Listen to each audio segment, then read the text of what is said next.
नमस्कार, अभी मैं बक्सर स्टेशन पे हूँ और रेलवे आरआरबी और एनटीपीसी का जो मुद्दा है वो बताने की ज़रूरत नहीं।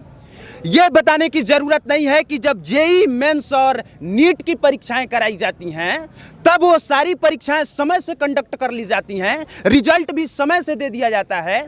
लेकिन वही काम जब आरआरबी को करना होता है, एसएससी को करना होता है तो ज़रूर कुछ ना कुछ समस्याएं क्रिएट हो जाती हैं। और उसका सीधा कारण ये है कि ये लोग परीक्षा देने के बाद सरकार की तिजोरी भरते हैं, वो पैसा देते हैं, लेकिन आरआरबी में जितने बच्चों का सिलेक्शन होगा उसको सरकार पैसा देगी। इस वजह से और ये कारण है कि समय से कोई भी चीज़ हो ही नहीं पाता।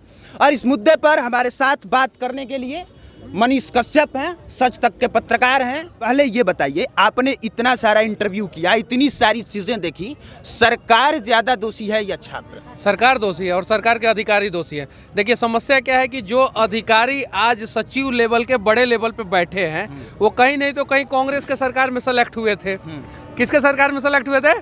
कांग्रेस के सरकार में। और आज सचिव लेवल पे बैठ गए हैं तो उन्हें जो है ना कहीं नहीं तो कहीं लगता है कि अरे तहार खेल बिगाड़े हम। इसी चक्कर में जो है ना, देखिए, नेता नहीं चाहता है कि उसका फजीहत हो। नेता को सजेशन कौन देता है? बड़ा बड़ा आईएएस आईपीएस लेवल का अधिकारी। तो रेलवे बोर्ड में कौन बैठा है? बड़ा बड़ा लेवल का अधिकारी। और वो सब जानबूझ के गड़बड़ी किया है कि कुछ सरकार का फजीहत हो जाए, जानबूझ के। अच्छा। तो वो लोग दोषी हैं। और उनका, जैसे योगी जी एक डंडा चलाते हैं ना कि बुलडोजर चला देंगे, हम समर्थन करते हैं कि अपराधियों के घर पे बुलडोजर चलाइए और जो दंगाई है उनसे पैसा वापस लीजिए। तो अगर इंजन जला है तो उसके लिए एनटीपीसी का अधिकारी दोषी है, उनके घर पे बुलडोजर चले और उनकी बैंक, जितनी भी बैंक अकाउंट है उसको फ्रीज किया जाए और उससे इंजन बनवाया जाए।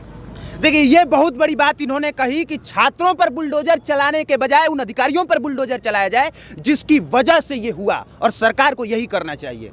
क्योंकि जब 80 लाख ट्वीट करने के बाद आप लोग नींद से नहीं जगते हैं तो छात्रों के पास और कोई उपाय भी नहीं बचता कि 8x10 के कमरे में रहकर जो बच्चे लूसेंट रटते हैं वो अगर रेल की पटरियों पर उतरेंगे तो आखिर कुछ ना तो कुछ तो ऐसा करेंगे ताकि उसकी गूंज आपके कानों तक सुनाई पड़े।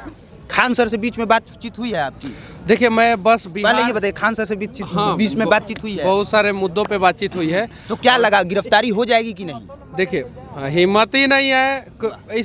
किसको हिम्मत है उठा के खान सर को गिरफ्तार करके दिखा दे? एफआईआर तो हो ही गया है। अरे वो डराने के लिए हुआ है एफआईआर कि खान सर पे एफआईआर हो गया है, डर जाएंगे लोग। और खान सर, आप जो है ना एक सेकंड के लिए हम लोगों के राष्ट्रवाद पे जो है ना एक सेकंड के लिए संदेह कर सकते हैं, खान सर पे नहीं। वो शुद्ध सोना है और शुद्ध राष्ट्रवादी हैं और वो सिर्फ और सिर्फ युवाओं के भविष्य का बात करते हैं। और हिंदुस्तान के पहले ऐसे शिक्षक हैं जो युवाओं में ये उम्मीद जगा दिए कि तुमको 100 रुपया में पढ़ा के हम दरोगा, कलेक्टर, डीएम, एसपी बना देंगे। वो 107 करोड़ रुपया का ऑफर छोड़ दिए खान सर, 107 करोड़ रुपया का ऑफिशियली ऑफर ठुकरा दिए।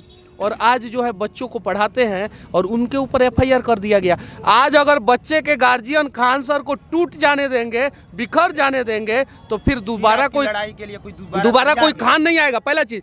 दूसरा चीज, अगर कोई खान सर को कांग्रेस से जोड़ के देख रहा है ना तो पहले खान सर का 1000 वीडियो यूट्यूब पे उठा के देख ले। वो शुद्ध राष्ट्रवादी हैं और कहीं किसी पार्टी से नहीं जुड़े हुए हैं। अपने वीडियो में मोदी जी की तारीफ भी कई बार उन्होंने की। बहुत बार तारीफ करते हैं, लेकिन ये जो भाजपा वाले हैं ना, ये इनको समझ में नहीं आता है। और कहीं नहीं तो कहीं ना इन्होंने अपने पैर पे कुल्हाड़ी मारा है। जब सत्ता के सिर सिंहासन पे बैठते हैं ना, हाथी पे बैठते हैं ना, तो हमारे यहाँ कहावत है, हाथी के एथी पे बैठबो ना तो नीचे ना लौकी। तो जब चींटी नीचे नहीं दिखता है ना तो हाथी चींटियों को कुचलते चलता है, लेकिन वही चींटी जब हाथी के सूंड में घुस जाता है ना तो हाथी को औकात दिखा देता है।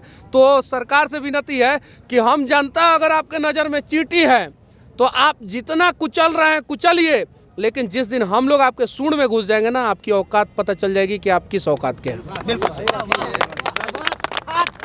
और जब हम लोग इस मुद्दे पर इस तरह से खड़ा होकर चिल्ला रहे हैं, एक दूसरे से कुछ पूछ और बता रहे हैं, तो इसका मतलब ये कतई नहीं कि सिर्फ हम लोग खड़े होकर चिल्ला रहे हैं। इसका मतलब ये है कि किसी न किसी माध्यम से आप लोग हमारे दर्द को समझ सकें।